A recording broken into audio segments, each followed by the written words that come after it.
Centro Comercial Atlántico Fuerteventura patrocina la actualidad de tu isla desde todos los puntos de vista. El Magazín de la Mañana con Nuria González. Queremos informarte.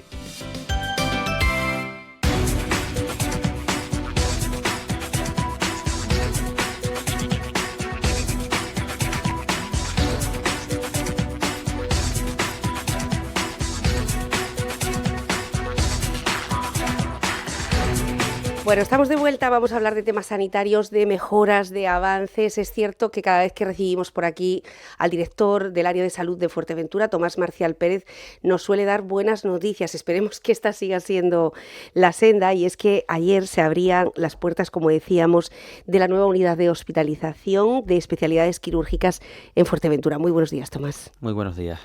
Bueno, no hace tanto que estuvimos en esa zona de hemodinámica, toda la zona del hospital, donde además la visita del Gobierno de Canarias valoró y de alguna forma premió el trabajo de todo el equipo de cardiólogos que usted también había valorado anteriormente. Sí, efectivamente, hace escasamente 3 semanas hacíamos esa visita al hospital, a esa unidad de hemodinámica que también ya va funcionando desde el mes de noviembre. Será una de las primeras iniciativas que teníamos cuando llegábamos a arrancar esa unidad, que era una reclamación histórica por parte de la población. Hemos estado funcionando, al final de año hablábamos de esos 74 procedimientos, pero bueno, en este momento llevamos por más de 110. Y ayer seguíamos con el tema de la apertura de nuevos servicios con esa unidad de hospitalización quirúrgica, que en principio abrimos parcialmente, abrimos 17 de las 34 camas, pero simplemente por motivos de necesidad, ¿vale? Lo que hemos hecho es un reajuste, tenemos otra unidad de hospitalización quirúrgica al lado, y lo que hemos hecho es un reajuste de camas entre las diferentes especialidades quirúrgicas, y ayer en el servicio empezaba trauma y 6 camas dedicadas a la ampliación de la capacidad de operación de hospital de día quirúrgico, que son operaciones que se resuelven dentro de las 24 horas siguientes a la operación. ¿Cuál es el objetivo de esta zona? ¿Desatascar de alguna forma toda la parte quirúrgica? Desatascar y incrementar actividad. Permitirnos, vamos a ver, hemos ido incrementando la actividad progresivamente en estos últimos 6 meses. Si recuerdas, cuando hacíamos esa primera entrevista en el mes de septiembre, hablábamos de esas fotos de la lista de espera quirúrgica que entregamos a la población y de las que informamos a la población cada 6 meses. Era una foto realmente pesimista, tenía una tendencia que venía de manera uniforme desde el año 2019 empeorando. En cuanto a lista de espera. En cuanto a lista de espera, y nos planteábamos ese cambio de tendencia. Para hacer ese cambio de tendencia, evidentemente, tenemos que aumentar actividad. Y para aumentar actividad necesitamos más camas. Entonces, claro. La necesidad estaba ahí, la unidad estaba ahí, es decir, la unidad estaba terminada desde el año 2019 y por diferentes motivos no se había puesto en marcha, y bueno, el empujón para ponerlo en marcha, para incorporar a las especialidades dentro de la unidad, y sobre todo eso, aumentar 6 puestos la capacidad del hospital de día quirúrgico, que nos lo venía reclamando hace tiempo, y con eso en principio tenemos un colchón con el que seguir manteniendo ese ritmo de trabajo con el que hemos trabajado en los últimos meses y que nos ha permitido cambiar esa tendencia aquí en Fuerteventura. Sabes que hace escasamente una semana publicábamos esos datos de lista de espera quirúrgica, sí. Que en general son positivos a nivel de la comunidad, pero especialmente positivos a nivel de la isla nuestra. A nivel de comunidad hablamos de una bajada de aproximadamente el 7% en lista de espera, pero en Fuerteventura esa cifra está todavía mucho mejor, estamos hablando de un 28% de caída en lista de espera, pero además eliminando, entre comillas, es decir, resolviendo la patología de todos aquellos pacientes que teníamos esperando más de 6 meses. De esos 129 pacientes que esperaban más de 6 meses en el mes de septiembre, en el mes de junio, el corte de junio, ahora mismo estamos hablando de que solamente nos quedaban 2 pacientes, que por distintas circunstancias no se habían podido operar, pero siempre siendo circunstancias o quirúrgicas o personales de los pacientes, ¿vale? ¿Cómo se reduce, Tomás, ese 28% de caída? Es decir, ¿ha sido un problema de planificación, de gestión? Estamos hablando de casi un 30%, reducir un 30% desde septiembre hasta ahora, ¿no? Podemos decir. De junio hasta ahora. Diciembre. En 6 meses. Un 30% es un porcentaje altísimo. Es un porcentaje altísimo. Bueno, es un cúmulo de cosas. Es decir, por un lado hay que organizar mejor. Ahí hay que felicitar al servicio de admisión, que se ha deslomado. Es verdad que también ha crecido. Hemos incorporado nuevos profesionales en el servicio de admisión que nos están ayudando muchísimo a hacer la preparación de las operaciones. Hay que decir que bueno, hemos crecido en especialistas, tenemos 3 médicos en el servicio de admisión, se ha incorporado y se ha fortalecido la figura de la enfermera dentro de la admisión. La enfermería ha llegado para hacer la gestión de casos, es decir, ellos preparan todas las cosas y pruebas que el paciente necesita antes de llegar al momento de su operación. Hay veces que muchas de las operaciones se retrasan porque, bueno, pues necesitas pasar por el cardiólogo para que te suspenda la medicación o te indique cuándo tienes que suspenderla tantos días antes de la operación, por la prueba de anestesia, por diferentes especialidades. Ellas lo que hacen es unificar todas esas consultas para que las pacientes intenten pasar el mismo día, arreglar toda esa documentación de forma que el paciente ya esté dispuesto para el servicio de quirófano. Y evidentemente el servicio de quirófano tiene que operar mucho más. Ahí, en ese sentido, hay que lanzar un mensaje de felicitación a todos nuestros especialistas que están ahí trabajando en quirófano y a todo el personal, tanto de quirófano como de las plantas, que son al final los quienes reciben a esos pacientes y los tratan y permiten que vuelvan a la normalidad. Entonces, es un trabajo conjunto en cadena. Yo creo que lo mejor que se ha conseguido es un buen ambiente de trabajo y una continuidad en cuanto que el trabajo que empieza en admisión termina en quirófano y después en planta. Y ahí hay que también al mismo tiempo felicitar al equipo directivo de la gerencia que se ha volcado con ese problema que identificábamos como el segundo más grave en cuanto a total. Primero estaba por delante el tema de los especialistas, que también era una de las cosas, pero hemos conseguido sobre todo revertir esa tendencia negativa y creemos que en los próximos meses podemos mantener ese ritmo de trabajo y mejorar todavía más las cifras. Bueno, pues enhorabuena, porque esto al fin y al cabo significa que hay muchos vecinos de la isla que viven un poco más tranquilos, ¿no? Sabiendo que hay... Y a los que se les resuelve su casuística. Exactamente, que se resuelve y que puede tener un final feliz en este caso. Bueno, para este funcionamiento de esta nueva unidad, ¿ustedes también han contado con nuevas contrataciones? Sí, efectivamente. Incorporábamos 18 nuevos trabajadores de enfermería, auxiliares y enfermeros. En principio ya están incorporados todos trabajando. Llevaban incorporados unos cuantos días antes porque es verdad que el pistoletazo de salida fue ayer, pero ellos llevaban trabajando, organizando, limpiando, montando almacén de suministros de lencería. Es decir, eso lleva un trabajo previo de preparación y de trabajo en el cual hay que decir que se han deslomado trabajando. Y bueno, ayer vivíamos la parte dulce, que es llevar a los pacientes, acomodarlos en la unidad, etcétera, etcétera. Pero bueno, detrás de eso hay un esfuerzo que hay que agradecer a las supervisoras y a los trabajadores de la unidad que se han volcado con ese arranque. Bueno, pues estamos viendo que el Hospital de Fuerteventura poco a poco va consiguiendo los logros. La hemodinámica era uno de ellos. Esta parte también, para atender más operaciones quirúrgicas, es la siguiente. ¿Urgencias también lo fue, Tomás? Urgencias, en su momento hicimos modificaciones en la parte de espera y la recepción. De hecho, hemos pasado el pico de gripe y de COVID y otras enfermedades respiratorias con relativamente, es verdad que con un incremento puntual muy fuerte, un pico muy fuerte, pero no hemos tenido esas situaciones de desbordamiento que tan desgraciadas muchas veces son en los medios, vienen esos pasillos ocupados. Eso no se ha producido este año, ni en primaria ni en la parte especializada en el hospital. Y eso, pues evidentemente muchas veces responde a planificación previa, ¿vale? Yo soy optimista, pero también es verdad que nos está costando muchísimo todas las cosas. Es decir, muchas veces venimos con un mensaje de alegría cuando ponemos en marcha servicios pero detrás de todo eso hay un auténtico esfuerzo por parte de los profesionales del hospital y mucho trabajo. Bueno, mucho trabajo y también mucho trabajo para conseguir profesionales. ¿Cómo va la captación? Podemos decir, por ejemplo, medicina interna, que era uno de los grandes hemos sido vacíos. Sabes que debutábamos con esa situación cuando llegábamos de vacío absoluto. Lo primero que hicimos fue hacer un análisis en el cual quedamos realmente alarmados de la situación global de todas las especialidades, porque es verdad que medicina interna centraba el foco en ese momento de los medios, pero es una situación global que enfocaba a prácticamente todas las especialidades. Ahí hemos hecho un esfuerzo importante. Hemos invertido mucho en estructura de mando dentro del hospital, buscando perfiles que nos ayudasen a buscar nuevos profesionales. Ahí hay que decir que hay personas que nos han ayudado muchísimo. Samuel por ahí está echándonos una mano importante. Y hemos incorporado en los últimos 6 meses a 20 profesionales que se han incorporado a la plantilla, pero que venían a suplir huecos que en muchos casos lleva vacante mucho tiempo. Es verdad que la situación ha mejorado, pero es verdad también que tenemos algunas especialidades que siguen muy tensionadas, es decir, medicina interna seguimos con esos problemas. Es verdad que tenemos candidatos, pero siempre son a medio plazo, es decir, no son incorporaciones inmediatas y nosotros no nos gusta mucho informar o vender de ellas hasta que se materializan, porque muchas veces el último día pasa cualquier cosa y muchas veces no llegan. Ya.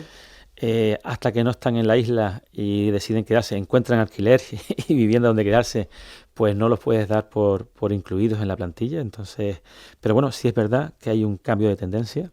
En ese sentido somos optimistas, pero también es verdad que junto con medicina interna estamos hablando de que tenemos otras especialidades, como puede ser médico de urgencia y médico de familia, que era una especialidad de atención primaria que no solía tener ese estrés a la hora de conseguir facultativos, pero que ahora nos estamos encontrando que no encontramos médicos de familia y comunitarios de ninguna manera.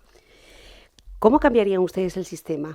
O sea, conociéndolo como conocen, ¿no? Como conocen sus debilidades y fortalezas, para que las contrataciones, habiendo médicos como hay, puede resultar muy difícil para la población de que de todas las universidades y todos los MIR que se aprueban al año, no haya personas que estén interesadas, incluso nuestros propios estudiantes de medicina, que también lo saben. Pero fíjate, esto no es un problema que sea una sorpresa, es decir, es un problema que llevamos dentro del mundo sanitario y hablando y alarmándonos desde hace ya más de 10 años, porque cuando se abrió todo el sistema, toda la red sanitaria a lo grande en nuestro país, después de la dictadura, es decir, hace 40 años, incorporábamos a todos esos hospitales grandes, incorporábamos esas grandes generaciones de médicos y de personal sanitario que se incorporaban a nuestros hospitales y sabíamos que todo tenía una fecha de caducidad.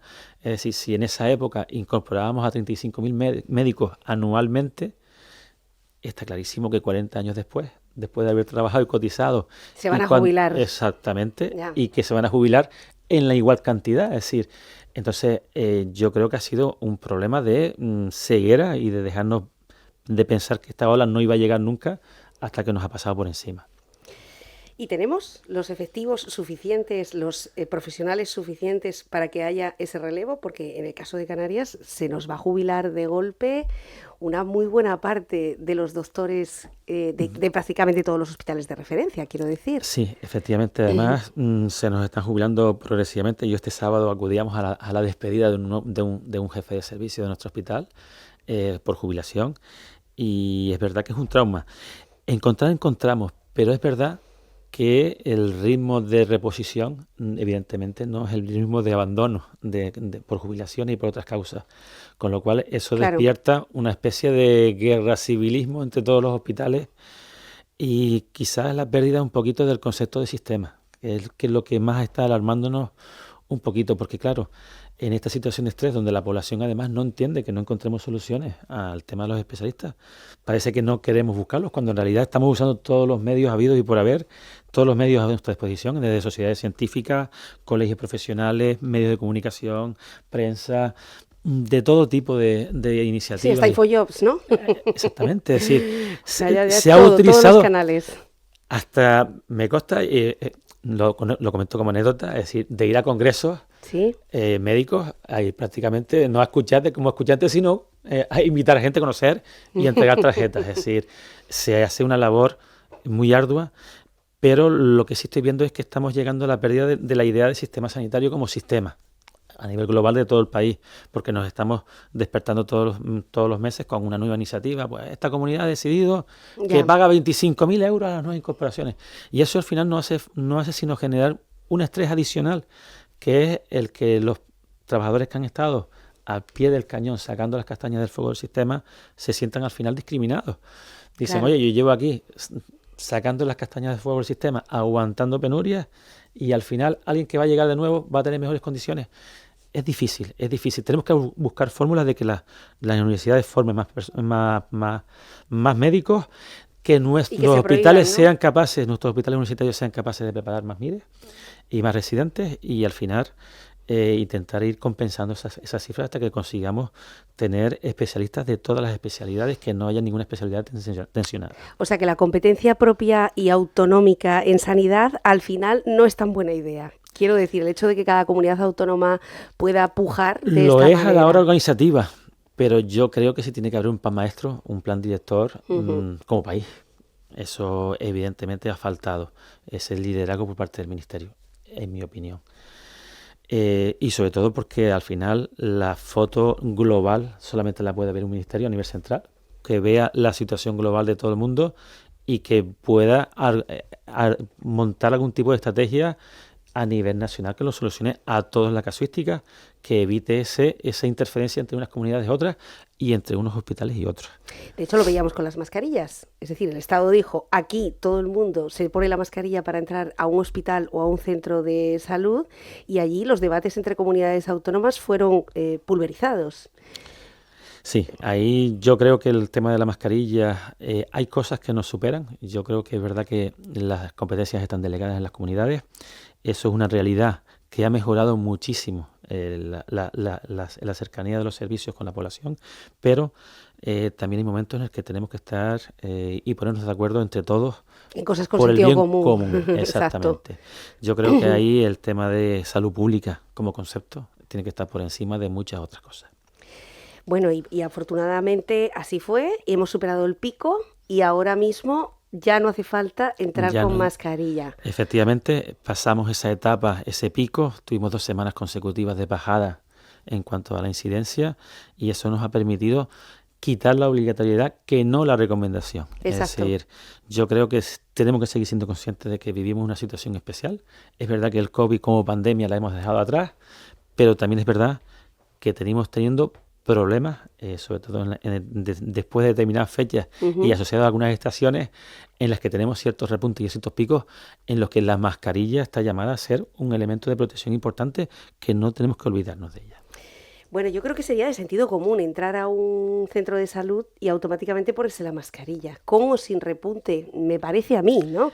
Porque allí estamos rodeados de personas que van al médico por algo o que van a urgencias y sobre por todo algo. Cuando vas con síntomas, vas estornudando, etcétera, etcétera, hay algo que te dicen en la cabeza que deberías automáticamente protegerte y proteger a los demás. Exacto.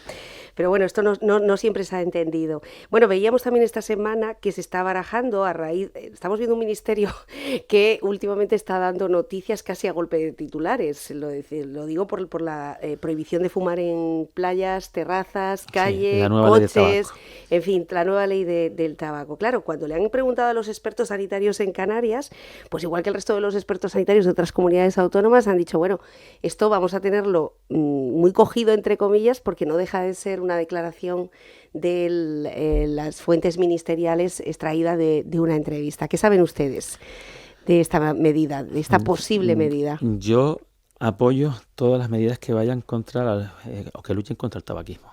Ahí hay que decir que, bueno, de hecho fumar tienen los fumadores, es una decisión individual, pero es verdad que es una decisión individual que afecta a terceros. Las cifras de nuestra comunidad revelan que somos una comunidad no fumadora, mayoritariamente, es decir, tenemos un 80% de no fumadores y además tenemos ese 80% no solamente es no fumador, sino que además rechaza el estar afectado o ser fumador pasivo en sus diferentes vertientes. Entonces, ante una comunidad... O sea, que tenemos una población joven sana en este aspecto. Joven sana, pero con muchas amenazas. Es decir, al cigarro común se le ha sumado esas nuevas fórmulas de fumar ahora alternativos, eléctricos, vaporizadores, etcétera, etcétera, que no dejan de ser una presentación distinta de un mismo problema. Y yo creo que tenemos que hacer una doble vertiente. Una vertiente, por un lado, de protección de salud pública a la mayoría, al colectivo. Por encima de los derechos individuales está el derecho de la protección de la salud colectiva. Y luego tenemos que hacer una labor pedagógica, que creo que en los últimos años a lo mejor se ha resentido un poquito con atacar determinadas nuevas formas de tabaquismo. Creo que tenemos que seguir empujando. Yo creo que el futuro llama a que el tabaco cada vez esté un poquito más restringido. Yo creo que terminará, si me preguntas mi opinión personal, terminará en el ambiente doméstico propio de cada persona, no en los lugares públicos ni en los espacios compartidos con terceros, y menos aún aquellos en los que pueda haber niños, que yo creo que no solamente tenemos que protegerlos del tema del humo, tenemos que también protegerlos de ver el tabaquismo como un hábito social aceptable, que no lo es o que no debería serlo.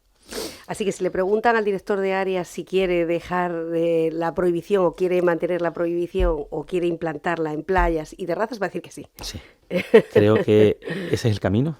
Creo que el camino está en defender los derechos comunitarios. Es que la salud pública es un concepto global y genérico que tenemos que tener en cuenta, que es el bien de la mayoría sobre el bien individual de las personas. Desde luego, y bueno, pues que al fin y al cabo pues el tabaquismo conlleva una serie de enfermedades que luego pues efectivamente corren por cuenta de todos los bolsillos, ¿no? También de los no fumadores. Bien, y dolores de cabeza de muchos profesionales. Quiero preguntarle sobre las dos áreas de la isla que siempre ponemos el acento, sobre todo para todos nuestros oyentes, los del Cotillo y los de la zona sur de Fuerteventura, que es una pregunta que yo soy muy pesada con este tema, porque son las dos zonas donde seguimos recogiendo tomas ahogados o personas con ictus o personas con infartos que no se han podido salvar. Y no se han podido salvar porque en ninguna de las dos zonas hay consultorio, porque en ninguna de las dos zonas ha llegado en tiempo y forma la ambulancia. Bueno, consultorios, el Cotillo está llamado a tener un consultorio local. Es verdad que se está con la cesión del suelo. El ayuntamiento ya en su momento decidió cuál es la ubicación idónea para ese suelo y ha iniciado los trámites de cesión. Es verdad que es un proceso lento, no lo voy a negar. Es decir, siempre que venimos a los medios de comunicación a hablar del tema de la cesión de suelos para infraestructuras sanitarias o de cualquier otro tipo, es verdad que es un procedimiento engorroso, pero es verdad que es un procedimiento engorroso pero garantista, en el sentido de que garantiza que una vez que tengas el suelo siempre se podrá edificar la necesidad para la cual fue cedido. Esa era una cosa que antiguamente no pasaba. Los ayuntamientos cedían suelos con toda su mejor intención, pero muchas veces esos suelos al final no tenían las cualidades o las propiedades o se permitían ellos hacer las cosas para las que en principio fueron cedidos. Como el del Castillo, por ejemplo, ¿no? En su día se bajó un suelo que no era... El Castillo es un suelo en principio que se vio afectado por la ampliación de la huella de ruido, sí, exacto, del aeropuerto. Y es verdad que hemos tenido un segundo incremento de la huella de ruido del aeropuerto en julio del año pasado, que ha vuelto a afectar a otra nueva, a un trozo de esa parcela que se había segregado por estar fuera de la huella de ruido, pero que ahora mismo no sabemos exactamente si está o no. De hecho, hemos lanzado una consulta a ESA para que nos comente o nos certifique que sí puede estar afectada por la huella de ruido. Con respecto al Cotillo, a pesar de que se está trabajando en ese consultorio, yo creo que sí tenemos que buscar una solución temporal para montar un consultorio arriba. Vamos a hacer ese esfuerzo de buscar un local que podremos arrendar para intentar que, bueno, aunque estemos buscando el suelo, estemos gestionando el tema del suelo, pues se pueda buscar una solución temporal de forma que la población se pueda ver atendida. Población sur, ahí creo que el gran estandarte de la consejería es sin duda alguna el tema del CAE. Para dar respuesta a todo lo que es el sur de nuestra isla. Nosotros estamos trabajando, como siempre es un trabajo invisible, es un trabajo de mucho papeleo, de mucho tránsito, pero estamos trabajando para tener ese plan, esa planificación, ese plan funcional que establezca cuáles son los servicios y qué necesidades reales tiene que recoger ese CAE. Llevamos 5 meses, correo va, correo viene, documento va para allá, borrador. Esperamos que en las próximas semanas, meses, podamos ya hablar de esa realidad y empezar a trabajar para que ese proyecto futuro de ese CAE se pueda materializar. ¿Lo veremos en esta legislatura? Sin duda, sin duda. Mi compromiso cuando llegué es relanzar todo el tema de infraestructura. Hay que decir que yo soy pesimista con respecto al pasado, en el sentido de yo estuve en una primera etapa en el 2018-19. Yo siempre he sido un apasionado de las infraestructuras sanitarias. Me ha gustado mucho siempre trabajar el papeleo y buscar el tema activamente de búsqueda de suelo y de infraestructuras. Pero es verdad que cuando llegué y pregunté al servicio de infraestructura un poquito cómo estaba la foto global de las infraestructuras, me sorprendió muchísimo que muchas no se hubiese movido ni un papelito en los últimos tiempos. Eso es algo que, bueno. A lo mejor hace falta ser ingeniero de telecomunicaciones. No lo sé. Yo creo que muchas veces es ganas de estar ahí y de saber que, bueno, una de tus funciones es impulsar. No solamente venir a los medios a informar, sino también por detrás estar trabajando, impulsando infraestructuras y peleando. Bueno, ustedes además uno de los medidores son las continuas reclamaciones que tuvo Sanidad durante una época. Uno de los medidores de cómo se están portando los médicos y las enfermeras y todo el cuerpo sanitario con esas listas de espera, con esos pacientes que llegan, con esos turistas que abarrotan las salas de urgencia en muchas ocasiones, o como nos contaba Toscano y el jefe de enfermería, bueno, que muchas veces pues por la urgencia utilizamos esas salas de urgencia precisamente para algo que podemos hacer con nuestro médico de cabecera, pero claro, luego llamamos por teléfono, nos dan una cita en mucho tiempo y todo esto se complica. ¿Cómo están ahora de paz social dentro de los centros de salud y del Hospital de Fuerteventura? Vamos a ver, la situación cuando llegamos, yo creo que en el hospital podríamos considerarla como una situación bastante alarmante. Yo creo que la situación en este momento en cuanto a la comodidad laboral por parte de los trabajadores, ese estrés laboral, yo creo que ha mejorado notablemente.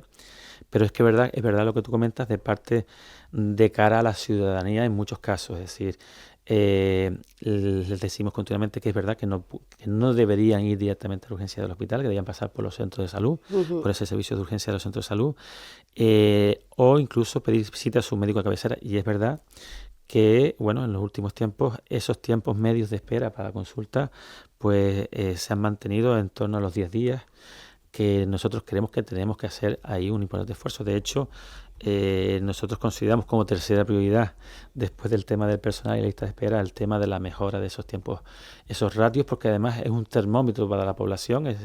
La disminución de esos tiempos también permite que la gente encuentre una respuesta inmediata a su atención y disminuye la presión en los puntos de urgencia. ¿Cómo hacerlo?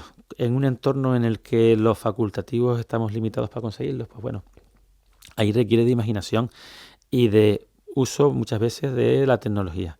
Yo creo que nosotros hemos estado pidiendo datos a nuestros chicos de explotación de dragos en el hospital, que son capaces de destacar un poco de estadísticas de cómo estamos, de qué tiempos tenemos. Y el ausentismo, el concepto de ausentismo, es decir, pacientes que piden cita en su médico de atención primaria, pero que al final no terminan yendo a la consulta, es bastante elevado en Fuerteventura.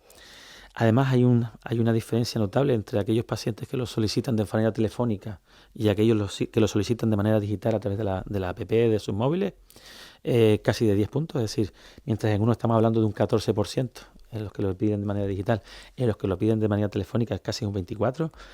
Y yo creo que tenemos que luchar para disminuir esa cifra. ¿Cómo hacerlo? Bueno, ya tenemos una estrategia que viene aprobada desde el año 2020, que es la estrategia MAS-AP para atención primaria. Ahí yo creo que tenemos que trabajar en esa línea, no solamente buscando médicos, sino ayudando a implantar las medidas que en esa estrategia se recogen. Es una estrategia que además está avalada por todos los colegios profesionales, por todos los colectivos sociosanitarios y por todas aquellas entidades que influyen en materia sanitaria en nuestro archipiélago, y que se ha trabajado buscando una mejora de esa respuesta. Ahí está la figura de las TRIWAF. Las TRIWAF es una mejora, la incorporación de los auxiliares administrativos como unidad de apoyo, no de la administración en cuanto a su funcionamiento interno, sino como unidad de apoyo al médico y a la enfermera en su día a día en la consulta. Porque no nos vamos, cualquiera que haya estado en consulta sabe que un peso importante del trabajo de un médico a día, hay una parte que es cuasi administrativa. Sí. Hablo de la tramitación de las bajas, de recetas, etcétera. Hay una parte que yo creo que se puede asumir por parte de alguien que esté en plena confianza y trabajo diario codo con el facultativo, y en ese sentido tenemos que trabajar. Si bien médicos tenemos limitaciones, por lo menos ponerles más fácil el trabajo día a día, disminuir esa carga administrativa e intentar que se centren o que tengan la máxima disponibilidad de cara a los pacientes. Claro, porque a veces vemos al médico perder más tiempo en el papeleo que en el propio chequeo. Sí, al eso paciente. Yo creo Están como totalmente inundados en esto. Hay trabajos muy importantes por parte de servicios centrales. Lo que pasa es que muchas veces los frutos de esas cosas no los vemos en el día a día, pero hay trabajos de simplificación, desde simplificación de la consola de la propia aplicación a mejora de las condiciones de la aplicación. La aplicación nos está dando auténticos quebraderos de cabeza muchas veces en el día a día, a veces por su lentitud en algunos momentos y porque a veces lo que nos cuentan los facultativos. Nosotros llevamos esta semana dando una tournée por todos los centros de salud, presentándonos y conociendo la problemática de los centros, y todos eso nos quejan un poquito de esos reinicios de sesión que les obliga a reabrir, etcétera, etcétera. Y nosotros lo que tenemos que buscar son formas de ayudarles a ellos a trabajar mejor. Entonces, por ese lado estamos trabajando y esperemos que en los próximos meses tendremos resultados. Y a ser un poco más eficientes. Para terminar, Tomás, veíamos que también Fuerteventura, ahora ponemos el foco en esa nueva unidad quirúrgica, también en la hemodinámica, pero desde luego no nos podemos olvidar de que aquella lucha vecinal para tener ese acelerador lineal que tenemos ahora mismo y que sigue trabajando y que atiende a cientos de pacientes. Exactamente. Es verdad que hay determinadas técnicas asociadas a radioterapia que todavía no estamos haciendo aquí, pero es verdad que hemos ido asumiendo progresivamente todos los pacientes.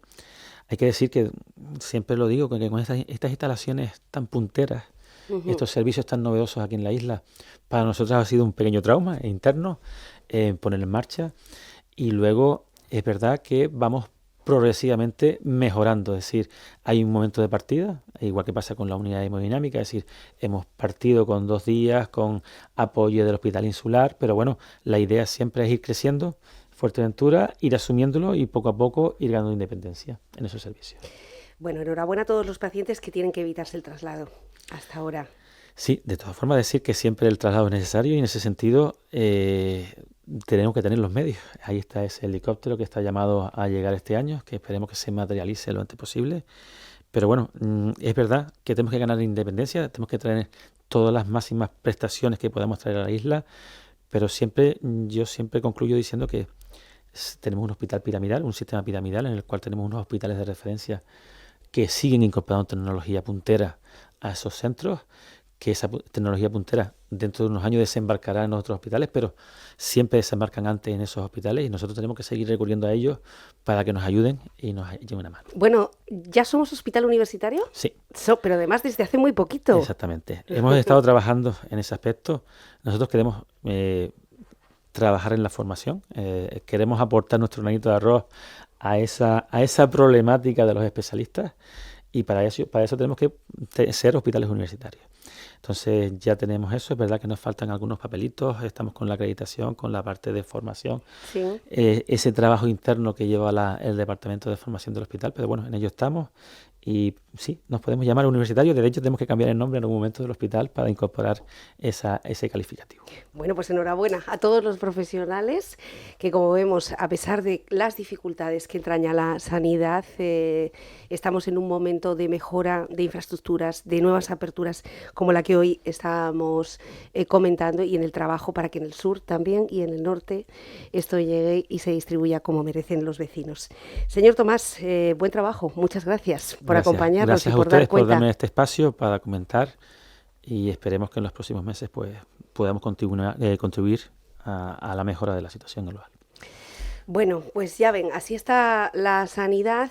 Cada vez que nos acordamos de los ahogamientos, precaución a todas las personas también que estos días están paseando por las playas. Hay una proliferación de carabela, nada nuevo que no ocurra en esta época del año, pero bueno, aquellos que van a pasear por la mañana o por la tarde, que tengan especial protección. Hacemos una pausa y vamos a recibir a Daniela Ploteguer, es la presidenta de la Asociación de Empresarios de Puerto del Rosario. Nos trae un dato verdaderamente demoledor. 4 negocios han cerrado en el último mes en la capital de la isla. De eso hablaremos con Ploteguer.